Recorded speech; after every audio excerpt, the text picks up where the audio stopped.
When was the last time before, during, or maybe after a round of golf, you took the time to shake the hand of one of the maintenance team members or perhaps the golf course superintendent just to say thank you for the hard work you did to make this such an awesome day? After the conversation you're about to hear, I hope that's something you'll put on your to-do list as we explore the world of the super supers, the golf course superintendents.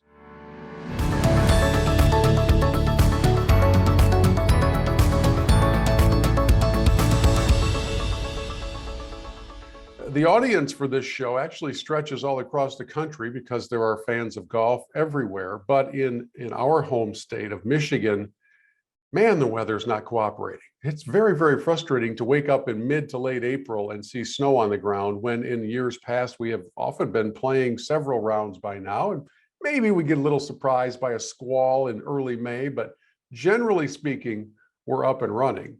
That being the case, I thought it would be informative and interesting to share with all of you sort of the behind the scenes preparation mindset that goes into getting ready to play golf for a season.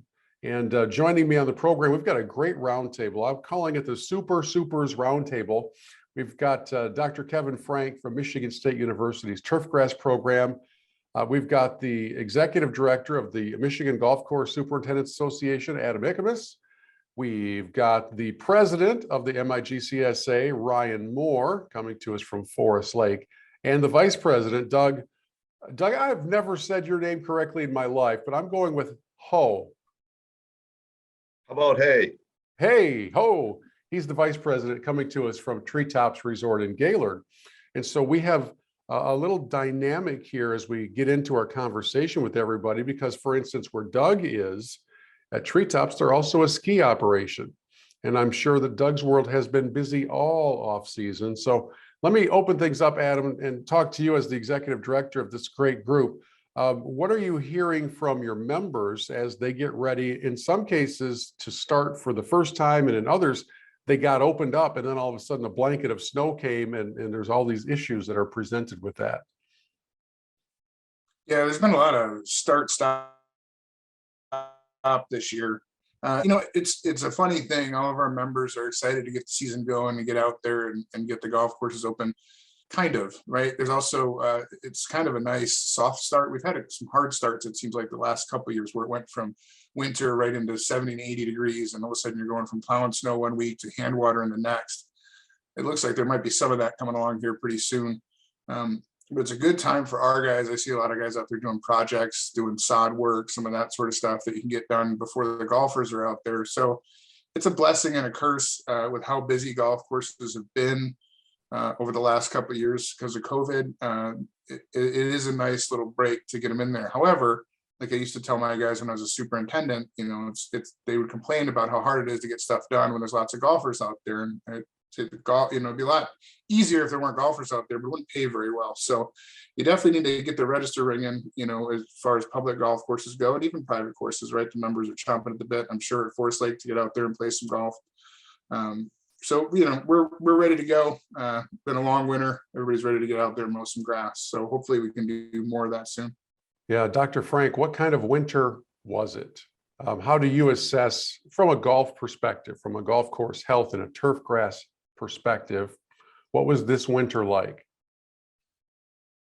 I think overall in Michigan, it turned out pretty good. I've seen just a little bit of like winter kill type injury on putting greens, but at least what I've seen was very isolated and nothing that was going to cause the alarm that we saw, 8 years ago, with I'm sure everybody kind of remembers that, unfortunately. There's a couple I've heard of in different parts of the state that maybe had a little more injury, but overall, I think Michigan got out of it pretty good. I can't say the same for our friends in the Northeast.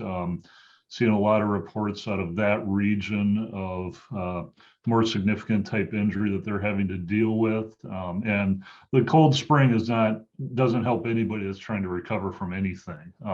It's April 20th. It's hard to believe. We do things that are called growing degree days, which is kind of technical to determine like how things are heating up and warming up. And right now, I would guess when I looked at it this morning, we're almost at least a week, if not 2 weeks behind, like where we were a year ago at this time. So it's been slow going, to say the least. And I think in different parts of the state, it's probably been a little different, but at least down in mid-Michigan, southeast Michigan, it's been wet. I mean, you go out, and Adam had talked a little bit about some golf courses opening up, and you go out and it might be cart path only, or it might be restricted on certain holes because with the rainfall and stuff, it's just been wet. And what a lot of us kind of forget about is, why golfers ask, well, why is it so wet or something? Well, when it's this dang cold, the turf isn't growing at all yet, so it's not using any water. So there's really nothing being done out there as far as growth to use some of that. So looks like this weekend we're finally warming up. Whether it'll last, I guess we'll find out. But overall, I'd say Michigan came out pretty good, and I think as Adam had kind of described it, this soft opening, as we've had. What do we have, snowfall yesterday or the day before or something? We'll get there. It's just it's frustrating if you're a golfer and eager to play, that you've either had to bundle up or just go back to the simulator inside. You mentioned 2014, which I think will go down as the spring that shall live in infamy for courses in a lot of regions. What was it about? Give it to us kind of in layman's terms. What was it in that year that happened that thankfully we haven't seen happen again to that degree? Yeah, so 2014, we had essentially ice skating rinks on putting greens for 45, 50, 60 days in some cases. And for the annual bluegrass, or what a lot of people will know as Poa annua putting greens, that simply killed them. This year, we actually had decent ice. It sounds odd to say that, decent ice cover, like I'm excited about that. But we had some ice cover, at least down in this part of the state, that lasted almost a month maybe, but the key was it didn't quite make it that far, and we were able to melt it off. Because if it would have stayed longer, we might have saw more significant damage, but we haven't had that duration of ice cover. And that's, to me, that's always the bigger or the biggest killer of turf, of annual bluegrass in the winter. The other type of damage we see from winter kill tends to be a little more isolated, and not like the 2014 epic year where we went out and some people had 18 greens that were gone. And that's just that's a nightmare. Nobody will forget that in the industry that lived through it. For sure. Let me bring Ryan Moore in, the president of the MiGCSA from Forest Lake. And I think everybody, Ryan, knows that as president, it's a kind of a volunteer gig, but you do get the bulletproof limo and Secret Service protection. So are you enjoying that so far? It's definitely been interesting. I would say more for me, it's been the journey over 6 years where there's been a lot of work, not just really me, but all the peers in this group. And it's really been nice to kind of see it through the 6-year plan to kind of get to this point of presidency. As president, there are definitely some stuff, but this whole group, the whole board of directors, Adam, they do a tremendous amount of work. It's not a one guy system. It's just, you're lucky to be appointed that one guy if you get to that point. Yeah, well, let me have you kind of speak to golfers who, like Adam and Dr. Frank said, are just, they're itching. They are ready to get out. They want to play. We watched the Masters. Everybody's got golf fever after that happens, even though it wasn't as balmy as it normally is at Augusta. But that Sunday afternoon, everybody was like, oh yeah, that's what this is all about. We want to get out and play now. And now they're impatient, right? And I don't blame them. It's been a miserable long winter. Pile on top of that all the pandemic garbage. And so here we are, finally kind of ready to break free again. Golf has been thriving, and yet we have to take it slow as golfers at the beginning of the season with our expectations for course conditions. It's been wet. It's been a little bit of a late start. What do you want golfers to know from the standpoint of the superintendent? Yeah, so generally, I would say in most seasons for us being down in the southeast region of Michigan, we're kind of open, almost full going by April 7th. As you alluded to, we could have some shutdowns, some cold days, a little bit of snow through April, but generally by April 7th, we're pretty ramped up and a lot farther ahead than we are right now. We're kind of struggling a little bit, as Dr. Frank alluded to, is these cold patterns. Moisture sitting around through the winter time. It's hard to get golf carts around the golf course. It's hard to sustain playing conditions. And the one thing that this group hasn't touched on yet is staffs are kind of slow to grow in, kind of deal. So we're all looking to hire those seasonal people in. Do we bring them in? Do we have a full week's work of them for them? So it's a struggle. So we kind of go slow. The nice thing about us at the country club is guys don't expect everything day one. So we don't have to have everything out there. They can get, once they get on the greens, they get excited, and then they're, hey, can we have our golf carts here? Yeah, okay, we can get you them. Then we start doing food service, and they're like, can we have some garbage cans? So it's slower for us, but I can see in some areas that have been open longer than us is they're just full go. Everything needs to be there, and the staffs are not quite there to support. So be patient. It's April's kind of a lingering month that we like to see guys using the properties, but not everything's there for them yet. I'm glad you mentioned that issue of staffing, because we don't often think about that, because in many cases, golfers don't see the maintenance staff because they do their work before the sun comes up and then, later in the day. Adam, is that a common refrain in the industry right now? It is in every other sector of life. So is that the same thing for the superintendent world? Yeah, and I mean, from the top down, there's a shortage of golf course superintendents, there's a shortage of assistants, there's a shortage of equipment managers. And I think for your audience, anytime I do something like this to the golfing public, I encourage them to look into golf as a career or even just a summer job. I started caddying when I was 13 and then work on a maintenance staff when I was 17. And here I am almost 30 years later, still doing it. You don't necessarily have to do that, but there's so many opportunities in the golf business, especially the private clubs and public. There's a lot of good connections that you can make at those facilities, whether you're working the bag staff, whether you're working in the maintenance, whether you're working in the restaurant. Really consider that as a summertime opportunity. So if you're a young person or somebody that's laid off in the summer, a lot of teachers come out and work on golf course maintenance staff. You get there early, you're done with work in the early afternoon. There's usually some golfing privileges that come with that. So overall, I really encourage people to take a look at it as at least a summertime job. And then if they want to do more, golf professionals as well. There's a management level shortage in golf that's pretty epic right now that the industry is trying to address, but it's hard to catch up. It is, especially in a time of life where everybody's trying to hire somebody to do something. It's a buyer's market, as I would like to say, if you're the potential employee. Let's go up to treetops. And Doug, hey, we talk about staffing. We also have to talk about the scope of work, because at treetops, you're covering a lot of territory here. Do the different courses at treetops have different personalities when it comes to recovering from winter? Is there any sort of difference on the North Campus from the Jones course on the South Campus? That's a great question, Bill. And actually there is. The Jones golf course is built on a little bit heavier soil. And that's the one down at the main resort.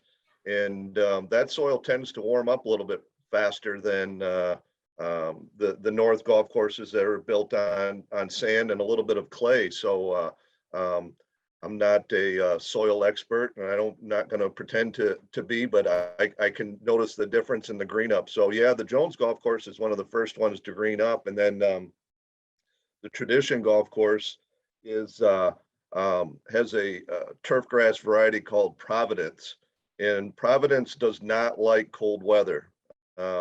So that golf course is like I'll call it a dirt brown look right now. And it will stay that way till, in a normal year, middle of May, 1st of June, once we start getting some consistently 70-degree temperatures. But yeah, it's interesting to see the properties come to life. Staffing is a big issue, and in the last few years with staffing and stuff like that, we've staggered our start times, and folks that golf down at Ryan's Place and downstate, they've been playing golf for a couple weeks, so when they come up here, they're ready to go. So we don't have the luxury of, hey, we'll get to that later. We've got to hit the ground running, because typically we don't open up to the end of April, 1st of May. And guys have been golfing, or people have been golfing for a month downstate. So we don't have the excuse of we haven't gotten to it yet. So it really puts a strain on our staff to fire up, because we go from 0 to 100 in a hurry. So And it's a good thing and a bad thing. Yeah, so Doug, in the world of treetops, in perfect conditions, in an ideal time where you're fully staffed, from a maintenance standpoint, how many bodies is that? How many people is that? So for us, in an ideal world, I would love to have 50 people, staff members at the north property and 25 at the resort. So the resort people take care of the grounds. So we have 400 acres at the main property that we take care of, 18 holes of golf course and into the resort grounds that need to be manicured. And then at the north property, there's 63 holes of golf, but we're spread over 1,500 acres. So that takes quite a bit of manpower. But in an ideal world, the golf maintenance staff would be 75. Now, we have not operated at that number in quite a few years. I think last year we reached a peak of 55, 58. So we were able to get some stuff done, but not to our, let's say, expectations or satisfaction. Yeah, well, I wanted to ask that so that we could kind of give a perspective to our audience of the challenge that each of you faces and all of your colleagues are facing, right? So, Dr. Frank, when we are looking at that staffing crunch, which is everywhere, and again, I'm going to say it again, it's not just in the world of golf, it really is everywhere. What are some of the differences that golfers might notice just because there's literally not enough time in the day? You can only be in one place at a time. What might we notice on a golf course that maybe deserves a little extra grace as opposed to a complaint in the pro shop that comes from a staffing issue? I'm probably the least qualified to answer this, but I'll just give my perspective on what I see out there. I always, as these guys will tell you, and I'm sure, feel free to chime in, you make or break your careers based on putting greens, I think. And, you're not going to skimp anything on putting greens. I think and part of this, I believe, was still related to the COVID restrictions, bunker maintenance. I play a lot of public golf courses, and I've still seen some public golf courses that don't have rakes in bunkers, or certainly aren't manicuring bunkers every day. Maybe they do it like once a week or something. And I think generally, it's like some of the groups that I've played with, it's kind of interesting. They've kind of liked it because, not necessarily playing exactly by the rules of golf, but the standard handshake agreement. Hey, if it's in the bunker, just move it so you have a decent lie in the bunker type of thing. And I think, it's interesting to hear all of you guys' comments, but I think like bunker maintenance is one of those things you probably see pulled back on a little bit. You try to prioritize the play areas, the putting greens, what you can do for the fairways and tee boxes. And then, with the amenities, if that's the way to call them, that you may or may not see on every course anymore, as far as like a ball washer on every tee box type of thing may not be there. So, maybe there's one every third or fourth hole or something like that. So those are the types of things that I think long-term you maybe are seeing a little bit more of with these staffing issues. Yeah, that's a good point about just bunker maintenance. Ryan, how labor intensive is the maintenance of a golf course full of bunkers? And Doug will say, yeah, multiply it by 4.5 and give me a call sometime. But what does that do to staffing? And is there a fine line between perfectly groomed and playable? So I think that's a loaded question. Depends on the property. I like to refer just one step back. I think Dr. Frank hit the nail on the head. We all kind of start with our greens and move outward. And I used to think that the bunkers were the secondary focus, especially at a private club, because it kind of frames that green. So we still continue to spend a lot of effort. Now, we don't have as many bunkers as the next guy, but then you got to put in almost the age of the bunkers and the design of the bunkers and how that looks. So, a typical bunker has a failing point at 12 to 15 years, and we have a lot of bunkers on the property that are aging close to 30. So that just adds another degree of difficulty. So it's almost a loaded question to answer. You have some course, I'm like, how do you rake all those bunkers? Like, well, we got 7-8 guys that rake them. But if we have a 2-inch rain, which we had several last year, it took all 12 to 13 of our guys to rake those bunkers just to make them look okay. And they didn't play that well afterwards, you know? So bunkers I think they're really important at a country club, a parkland golf course like us. The rustic beauty of a bunker is more of a manicured bunker. Bunker should play the exact same. That's the expectation. So that's just one of the constraints we're under in the private club market.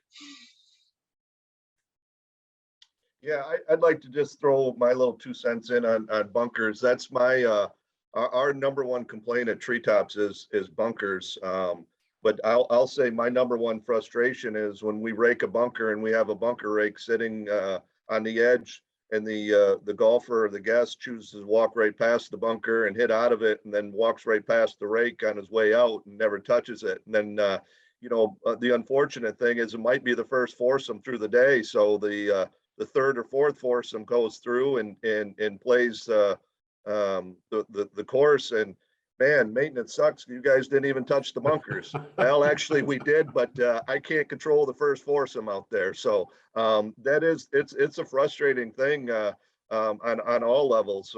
Just from the pure fact that we need help from the golfers also. We rake them daily, but if that happens, I don't have any control over it, and it looks like we're not doing our job. Go ahead, Adam. Real quick, Bill, as you can probably tell, you stepped on a bit of a maintenance landmine here talking about bunkers. And Good. One thing I always talk about is remember what a bunker is. It's a hazard. It's not supposed to be perfect. It's supposed to be penalizing. If you hit it in it, I mean, the fact that a lot of times you see on the tour that they're aiming for bunkers versus rough areas because it's easier to play out of, I think is very far from the spirit of the game and what a hazard is supposed to be.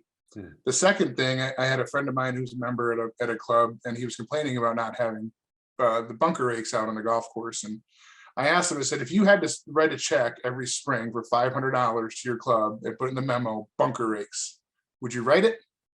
No, of course not. They're not free. You have to buy them. You have to maintain them. You have to move them. The guy in the bunker has to move them out to rake it. The guy mowing around it has to move it back into the bunker. That doesn't sound like a lot, but you multiply that times 3 rakes in every bunker and every course, times 3 to 4 times a week with a low staff amount. And that number is the $500 is a smoking deal to have bunker rakes out there. So I think people need to remember what a bunker is, why it's there, and the fact that there's costs around that. So if you want perfect bunkers, that's fine. But think about what you're paying as well. I often mention that if you're a member at a high-end private club and they're hand raking bunkers every day and you're paying for that, then that's great. But if you're getting a deal somewhere and you're paying $25 for 18 in a cart and you're complaining about bunker conditions, maybe you need to reevaluate the value of that round of golf. Yeah, totally agree with that statement about bunkers intended to be a hazard. How do we walk that balance between them being a hazard and you having to hit out of Shaquille O'Neal's footprint because he was too lazy to rake it, right? So that's what I think a lot of golfers would kick back and say, yeah, I get it. I shouldn't have hit it there. But should I then expect a perfectly manicured bed of sand with only the rake tying marks as my only concern? Or is it okay if a deer walked through there the night before, nobody's gotten to it yet, should I go ahead and hit out of that? How do you guys address that one? Ryan, let me come to you and just kind of talk about where the balance is in bunker maintenance. So, as referred before, it's pretty important to my club to try to have the bunkers all maintained and try to play very similar, which has become a big challenge. But I've often told guys, you hit the ball there, and as Adam alluded to, it is a hazard.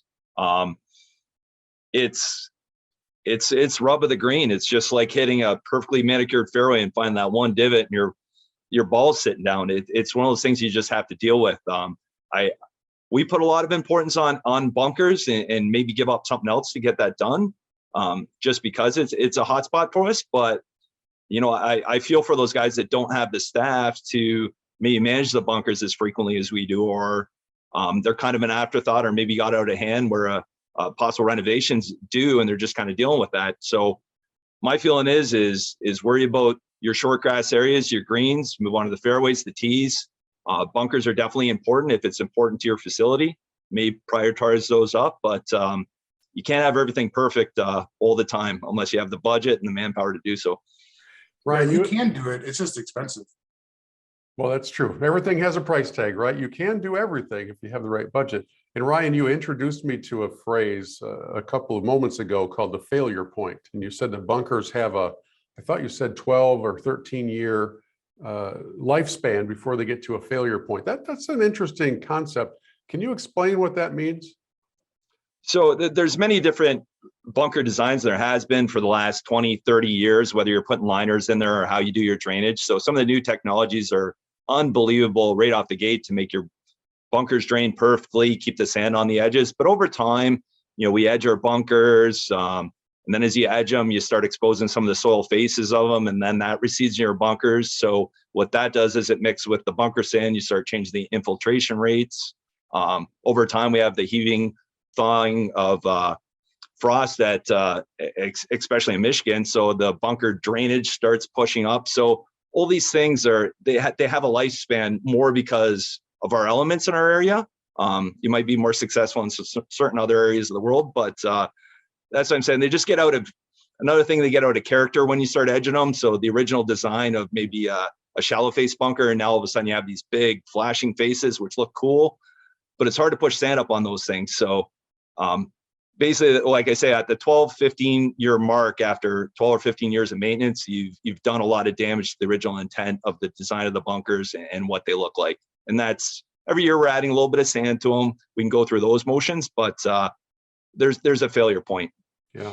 So with that in mind, I'm wondering, Adam, if in the communications that you coordinate amongst your members all over the state, is there like an agreed upon set of best practices for here's how we're encouraging you to care for your bunkers, your greens, your peripheral areas, where it's sort of a Michigan superintendent template that would have variances from property to property depending on all the other factors. But is that a discussion that takes place so that you might have hey guys, for this year, we're recommending you do this for your bunkers, this for your greens, that kind of thing? Yeah, we don't. The short answer is no. The problem is, even on one property, one golf course, one hole to the next can be as different as two separate golf courses. There's soil types, when was the bunker built, where's the drainage, what kind of sand is in there, what are the expectations, what is the budget? And kind of back to what I said, you can do anything you want. I mean, Augusta National Championship Golf, US Open, it's not necessarily that that's impossible, it's just very expensive, right? So it's not that, Doug could have perfect bunkers every day at treetops if he wanted to, right? But your round of golf is going to go up by $30 to $40, whatever the number is. It's just a matter of cost, right? You need people, you need labor, you need time. So for us the USGA does a lot of work. Michigan State does a lot of work on this sort of stuff.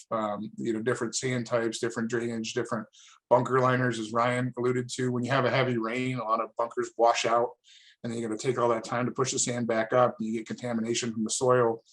It's why you don't see a lot of bright white bunker sand, especially up in northern Michigan, where there's already a sandy soil base, and it can get dirty looking pretty quick. So it's very hard to have a standard. I often refer to it like, a golf course is like a car.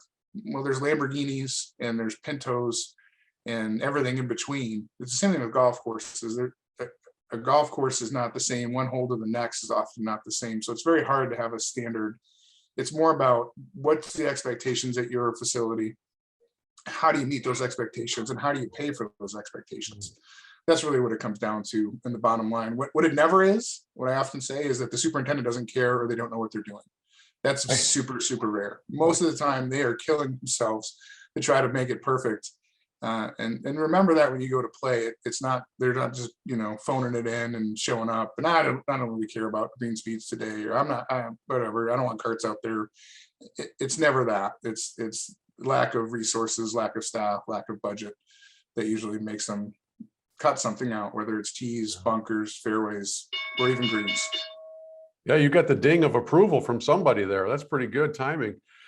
So I want to fast forward now to the time of the season where we have had a string of days in the upper 70s, 80s, lower 90s. And I'm wondering, Dr. Frank, from a turfgrass health standpoint, which is more challenging, the February, March period on the calendar where it's fluctuating and you've got the freezing, then the melting, then the freezing, or that stretch in July where it's just hot. It's just hot, hot, hot. And there's a lot of traffic on the golf courses. I don't know which one presents more of a challenge for maintaining the turf.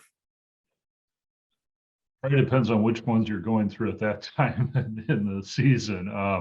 You know, I think that's a great question, Bill, because prior to like 14, when all the annual bluegrass, not all of it, but a lot of it died from winter kill. I think we had reached a point where managing annual bluegrass through a Michigan summer was something that was very doable. A lot of the research like Dr. Vargas had done over the years on disease management and everything. And I don't want to say we had figured it out, but we were in a much better position to get those surfaces through a hot summer than we had been many years ago. And then winter kind of came along, and it's like you looked at the one thing that you couldn't control at all, which was basically winter. And I think that really led to a number of facilities like I think Adam called them the Lamborghinis. I like that reference. A lot of the Lamborghinis regrassed, you know, and they put in bent grass, which doesn't have that same real weak spot for winter injury. And it's probably also a little bit easier to manage through those periods of hot heat and humidity and wet and everything that we might encounter during the summer. So I think that question probably depends a lot on facility and what their environment is like that they're growing grass in, and you know, all the challenges these superintendents are dealing with that we've talked about just staff wise, regardless of bunkers. You look at things that we've done to putting greens over the years, like hand watering to try to help them through some stress periods. And if you don't have enough people to go on the end of a hose, that type of management kind of falls by the wayside. So a lot of different challenges for people. I mean, we can get, I think in general, with the exceptions of very severe conditions, we can get the grass through. Might not always be perfect though. It's not always going to be perfect. That's the thing that golfers, I think, and I'm one of them. Bill, you're one of them. I think everybody on here is a golfer. It's the thing, you know, I always think that this time of year is the best time of year because everybody is so happy to finally go out and play. Like I think Ryan kind of talked about this a little bit, that maybe you get away with, I don't want to say get away, but you know, the green isn't quite rolling at 12 or whatever. And people just like, yeah, it's okay. It's a sunny day. It's 70 degrees. I'm enjoying being outside. They haven't gotten over to that side yet of expecting everything to be perfect all summer long. So, and you know, there's also this tension between the revenue side and the maintenance side. So here we are in the soggy time of year. And I was talking with a couple of guys who had been out playing last week. They walked, but the course where they were was allowing carts out, but they wanted them to be on the paths. And we all know how well that usually goes. There's a unique disconnection between the operation of a golf cart and the operation of an automobile. When you're behind the wheel of your very nice car that you've paid $35,000 for, you really don't struggle to keep all four wheels inside of your lane of traffic on the highway. But for some reason, when you go and plop down the spring rate of $39 for 18 with a cart, and all they ask you to do is keep all four wheels on the cart, it seems to be an impossibility, especially around greens and tees. So, Doug, I'm going to have you speak to that because you've got a lot of volume that comes out of those courses up at Treetops, and during the wet times of year, if it's cart path only, I know that it's one of those things you wish you were authorized to carry a taser around and maybe come up to the groups and just kind of gently prod them to pay attention to it. Can you talk to our audience about what that particular little example of veering off of the path and now taking a couple of your tires onto the turf can do over the course of a long haul? Yeah, that's man, you touched on something with bunkers, and now you're going down a different road with. I'm a golfer, golf man. I carts. see these things, and if I yell at them, they won't watch my show. So I'm gonna let you yell at them. No, that's an interesting topic. Also, you know, it's one of those things where we're fortunate here at Treetops is we don't call for cart path only very often, because our soils do drain very well. It does, in the last few years, it is something that we've implemented, and it's one of those things where it's not only a training for the golfers, it's a training for the F&B staff, for the maintenance staff, for the starters, the rangers, because you know, it's funny, you know, your analogy is dead on as far as somebody driving a car versus driving a golf cart. But the other thing is once you create that path, once that one person drives that cart into the rough and there's a set of tracks there, everybody can do it. Hey, that was there. I'm just following that guy. I have no logical or no recourse to that whatsoever, because yep, there is a set of golf cart path right there, and they were following it, even though it was cart path only. So like I say, we're very fortunate. We don't have to use it very often. And my way of thinking is I got a lot of other things to worry about and stress over. If I can get 85% of them to stay on the cart path, I'll be happy with that. Yeah, so Adam, let's dive in a little bit to that tension between the desire for revenue and the health of the golf course. You know, as we talk to golf course owners, entirely understand this is a business. This is what you're doing, is trying to generate revenue, and sometimes letting carts out is a key part of that. Letting them out too early in the season, my personal belief is, can actually backfire on you and cost you revenue, depending on the amount of damage caused by the carts. And I know you have a great working relationship with the Golf Course Owners Association and your partners in a number of different things, but how do you deal with that tension when you're giving advice and representing your membership? Yeah, it's tricky, and it's again very specific to the site. I think it's getting better. I know when I came out of school in 2002, I didn't think much about the revenue side. It was all about protecting the golf course. When I was a golf course superintendent up across the mountain, I got a pretty good education on how important it is. And back to that analogy before, where this job would be a lot easier without the golfers, but it wouldn't pay very well. John Scott down at Gull Lake View was a good friend of mine, and he often talked about a golf course as a pie. Right? There's only so much pie. How much pie you have is based on how much money you bring in. So everybody needs to eat some pie. And how much are you slicing off for maintenance? How much are you slicing off for food and beverage? How much are you slicing off for the golf shop? And you can always make more pie by raising the cost of golf, but that's also not sustainable. So it is a tricky balancing act. I think our members are getting better at being less protective of the golf course and more understanding of the need for revenue, right? Rather than being, oh gosh, we got another double shotgun with 200 players out here, to go, well, that's great. That's a great revenue builder. And yeah, the golf course is going to be trashed. The trash cans are going to be overflowing.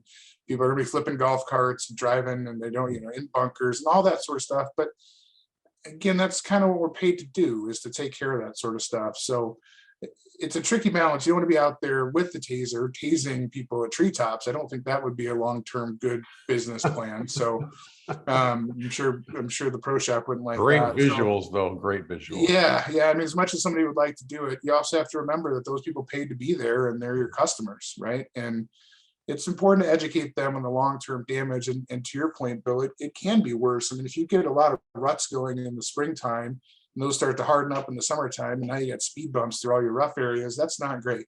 So it's again, finding that balance is tricky, but I think it's better than it ever has been before. And it's, from what I've seen, much less adversarial between the pro shop and the golf course maintenance, golf pros and superintendents than it once was, which I'm glad to see. Yeah, very much so. And Ryan, let me have you speak kind of as president on behalf of both private and public facilities about that partnership between the golf course and the customer, the golfer. If you were to share, and I'll have each of you chime in on this, Kevin, you can go next. If each of you were to put together a priority list of the things that you most need from the paying customer to help in this partnership of caring for the property?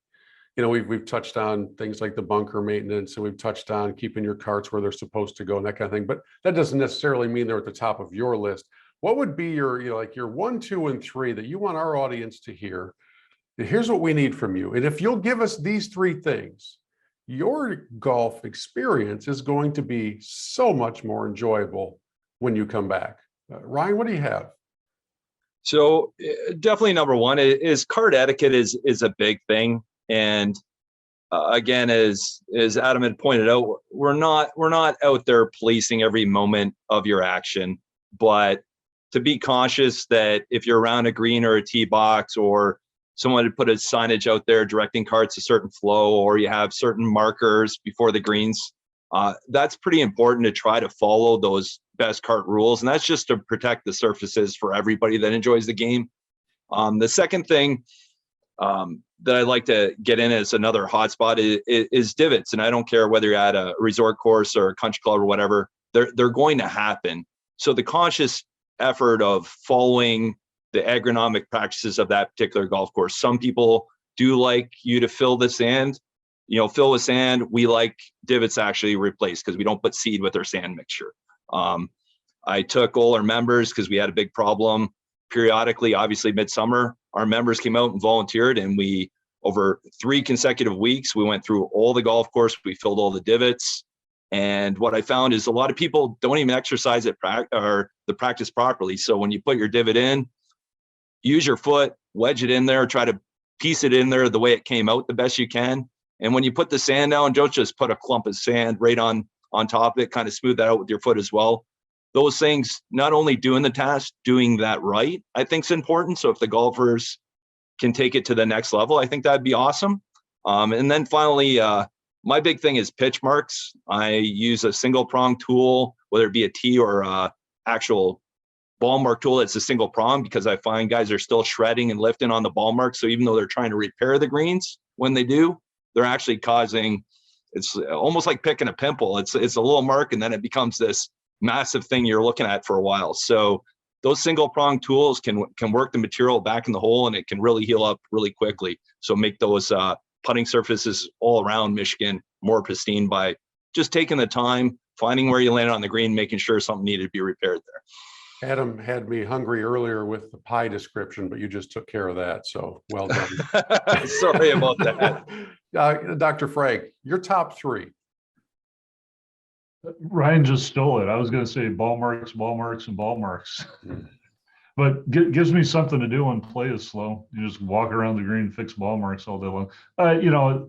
Another thing that I'm sure drives these guys nuts is you see garbage blowing around the course, candy wrappers, this sort of thing, pop cans. It's just like, and I know they sometimes fly out of a golf cart or something, but it's always an interesting observation when you watch people, and maybe it's COVID related, maybe it's being lazy of, are they going to pick up that wrapper and actually put it in a garbage can or not?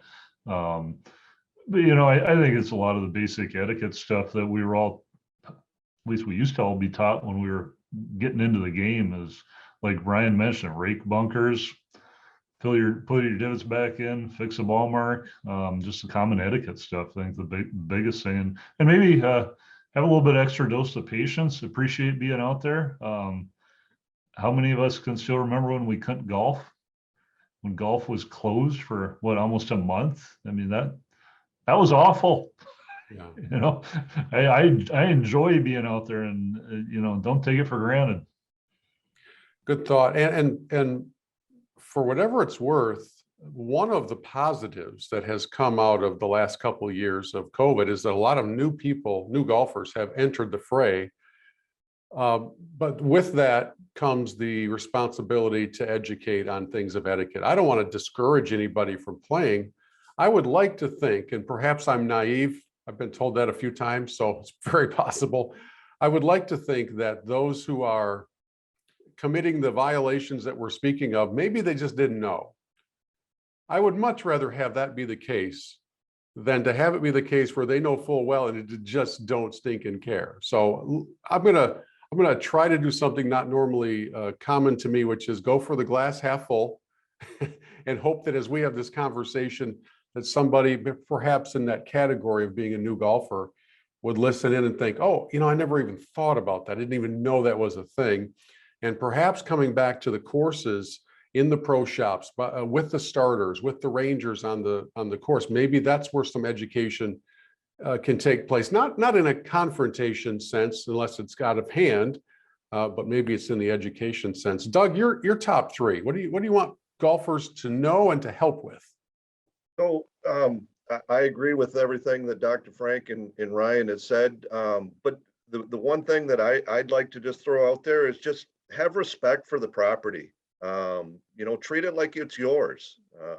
That goes along with raking the bunkers and ball marks and trash. And, it's if you don't know, there's cart paths, there's signs. I feel like every golf course that I go to, or ours in particular, we put signs out there to try to, you're exactly right, Bill. We want you to have fun. We want people to get out and play. We want people to enjoy our golf courses. It's what we do for a living. And there's nothing more satisfying than somebody walking off the 18th green and saying, wow, that was awesome. You can't pay me enough money to have somebody walk up and say that to me. So that's huge. But have respect for the property. There's people that are going to enjoy it behind you. Let them have the same experience that you just enjoyed. And if you happen to see a piece of trash that flew out of the cart in front of you, pick it up. If you happen to see a divot, replace it. If you happen to see a ball mark, fix yours, fix two others, or if you're in a bunker and it didn't get raked properly, just rake it, just have a little bit more respect for the property, and everybody will be able to enjoy it. I need to start making more ball marks now that I think about it.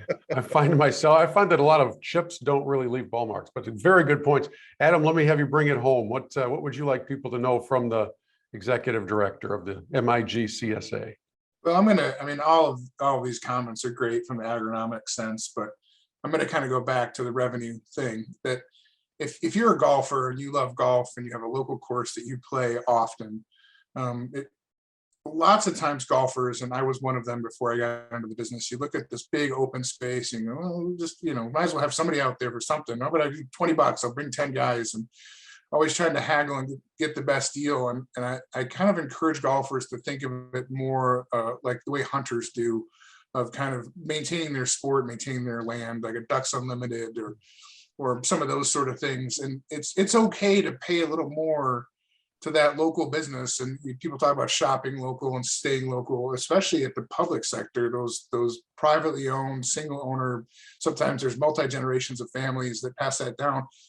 The golf business is not a huge margin business. It's very, very expensive to keep those golf courses ready to go. It's weather dependent. You get a rain out, you lose a big shotgun. It's been hot and dry, you start losing grass. The cost of fertilizer is through the roof. Equipment, not just like everything else everywhere, and staff, and the cost of maintenance this year is going to be double, maybe in some cases, depending on what line item you're looking at.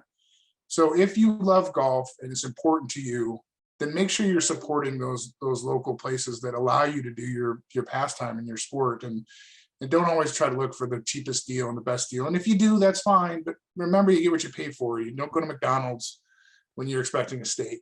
Right? Don't go to the steakhouse expecting McDonald's either, but support those local businesses, those small courses, those family-owned facilities. Thankfully, they're starting to make some revenue here during this COVID time. They went through a lot of years without making revenue. And a lot of that money is going right back into the golf course, and some of it's under the ground, whether it's drainage or you put a new irrigation system in a golf course, you're looking at anywhere from $2 to $6 million, depending on the size of the system. And that stuff needs to be upgraded. So you don't always necessarily see it, but there's a lot of cost there. So shop local, I guess, is my support local businesses, support local golf, and get out there and pay a couple bucks extra, tip your cart guys, take care of the waitresses, all that sort of stuff that we're doing at restaurants. Do the same thing at a golf course. Yeah, very good thoughts. Well, guys, I appreciate the roundtable discussion. I think we could do this for a couple hours and dig into even more categories, more topics. And if we open this up to all of the colleagues, all of the members of the association throughout this state, and then if we opened it up to those that are down south who play golf year round, and they think all you do all winter is just sit around and read books, and it would be pretty fun. So we'll have to have part 2 of this conversation down the road. But thank you for helping us kind of get in the right mindset as we get into the season. Again, in these snow belt states, we're all starting in fits and starts and at different times, but eventually, what makes it so special is we'll get there. And when we get there, we're going to enjoy it wholeheartedly. So thanks to each of you, and hope you have a fantastic season, and hopefully we'll get a chance to tee it up at some point, except for Dr. Frank, because I'm tired of being outdriven by about 40 yards every time.